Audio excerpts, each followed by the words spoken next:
So today we have a great pleasure, my personal pleasure, of being able to have a talk with Mike Hermes. Mike Hermes is the Vice President of Mass Technology at Micron. And I think we're going to find out lots of interesting things from his background and what he knows about the leading edge mask making. Mike, welcome and thank you in advance. You've been at Micron for 38 years. I understand that you started out as a yield engineer, and now you're vice president of mass technology. Very interesting and must have been a rewarding career. Please tell us a little bit about what's happened, what you've seen, and what you see going forward. Thanks, Aki. It's great to be here. You know, I'm actually relatively new to the mass side of the business. My first 32 years were on the wafer fab side. When I started in 1984, Micron had been making DRAM about 3 years and had about 600 employees, all here in Boise. Today, Micron is a global company with more than 40,000 employees and 28 billion in revenue last year. Micron's main products are NAND and DRAM memory, whose total worldwide market was greater than $160 billion last year. But the semiconductor memory history has been a roller coaster. In the 80s, when I started, Micron was a pure DRAM manufacturer. And I think there were maybe 18 DRAM manufacturers in the US at the time. Mm. Today, Micron's the only US-based DRAM maker left. It was in the 90s that Japan, with their manufacturing efficiency and innovation, they dominated DRAM. And it was during this time, I think there were roughly 10 Japanese DRAM manufacturers. There aren't any Japan-based companies still making DRAM. In the new millennium, Korean memory companies emerged as major players, and NAND emerged as another major memory type. So you're probably asking yourself, why have there been so many memory maker startups that ended up exiting the business? A big factor over the years has been these boom bust supply versus demand cycles. Every 5 or 6 years, there would be this bust cycle, prices would bottom out, and there would be casualties as a result. However, in the last 10 years, things have been more stable. The main DRAM players have been constant in the last 10 years. They are Micron, Samsung, and Hynix, who between the three have about 90% of the market share. On the NAND side, we have that same three, plus 3 others, Intel, WD, and Kioxia. Mm-hmm. Kioxia was spun off from Toshiba a few years back, if you recall. As we look forward, the wild card is China. Will its entry into semiconductor memory upset our supply-demand balance? So moving forward with personal highlights, joining the mass team about 5 years ago is one. I'm lucky to be surrounded by some fantastic, experienced mass experts who continuously educate me. Before that, I was fortunate enough to work in some pretty diverse parts of the business, wafer yield, as you mentioned, R&D fab operations, and process integration on an emerging memory technology. I once even led a Micron LED startup operation. LED, huh?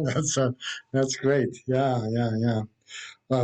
Such a varied career. That's very interesting. Yeah, thank you. You're talking about your mask shop. It's I'm sure it's a lot of work to manage one mask shop, but you have 2 mask shops, right? And like, what's the reason for having 2? It is like going into UV and preparing for that one of them, or there are other reasons for having 2 mask shops? Yeah, well, to keep up with leading edge wafer technology, you need to invest in leading edge mask tools. A few years back, we were in this position where we needed to bring in leading edge mask tools, but we were out of mask cleanroom space. Rather than displace the older tools with new ones, we elected to keep the legacy tools and built the second mask fab. Doing this enabled Micron to bring all the mask making in-house, which also enabled us to have more control over the mask costs. With regards to your question, does the second fab have to do with EUV? As you know, EUV and optical share a lot of the same process tools, but EUV also has some specialized tools, especially in the inspection and print validation areas. The bottom line is we run EUV and optical in both our mask fabs. Mm-hmm. Both fabs are here in Boise, so sometimes the mask will move between the two fabs for processing. Which brings up a win I'd like to highlight is how we've overcome logistical challenges to perform as one team across the two mask fabs. Yeah. Well, teamwork is always an important thing, right? Yeah, that's so true.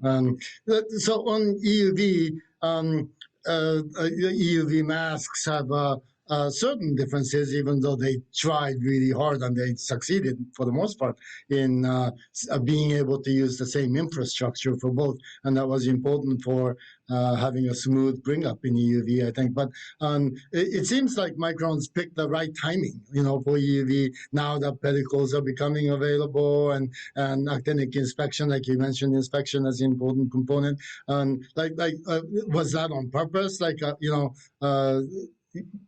Tell me a little bit about that. Yes, so you're right. Micron has a history of targeting the timing sweet spot when it comes to new technology, especially when there's a huge capital expense. So we've waited for some technologies to mature a bit before committing. A good example is the delay of 193 lithography adoption. We were able to extend 248 litho longer than our competitors with the use of high transmission masks, which was a novel technology at the time. Micron's also a pioneer in pitch multiplication. Our expertise in this area is one reason we've been able to delay the transition to EUV. With regards to EUV pellicles and EUV actinic barriers being removed, I still see issues with both. Both incur very high costs. EUV pellicles are not only costly, but they have short lifetimes, and they significantly reduce the throughput of the most expensive tool in the wafer fab, the EUV scanner. Yeah. So there are more challenges, but that's an opportunity for many of the suppliers too, right? And it seems like there's no question that the world is committed to EUV. So now it's just a matter of continuous improvement, it seems like. Speaking of that, a curvilinear shape for EUV is something I'm, personally involved in and really curious about. I think Micron is entering EUV before high-NA, and so you would think that there's even more reason to use curvilinear shapes for EUV. What are your thoughts about that, and how is it going with Micron? Yeah, so Micron's previously stated that curvilinear is a path to increase process margin and manufacturability in the context of immersion lithography. So it's natural that these methodologies would cascade to EUV. So whether it's assist features, curvilinear, or really whatever, you're going to use all the tools you have in your toolbox to get the most process margin possible. The infrastructure to support curvilinear will definitely be more mature when high-NA becomes available. So maybe that's the intersect point for broader adoption. And in the meantime, curvilinear continues to evolve, and we'll continue to develop and process curvilinear shapes. But today, it's still very resource intensive. Right. So it's ramping up, basically, right? So speaking of that, curvilinear in general, and EUV for that matter too. And the eBeam initiative conducts a annual luminary survey, and in the last couple of years, it's come up. The reason for multi-beam based mask writing, the number one reason people say is EUV, and then number two reason basically is for curvilinear, and that's for curvilinear for either EUV or 193i is what the luminaries seem to say. You haven't started production with EUV yet because you have all these other technologies that enables you to extend 193i. And why is it that you have multi-beam writing capability in the mask shop now? Yeah, so multi-beams enable higher quality reticles from a local CDU and a registration standpoint. You're going to want this whether it's on EUV or optical. Mm-hmm. The multi-beam reduces the mask contribution to placement error on the wafer.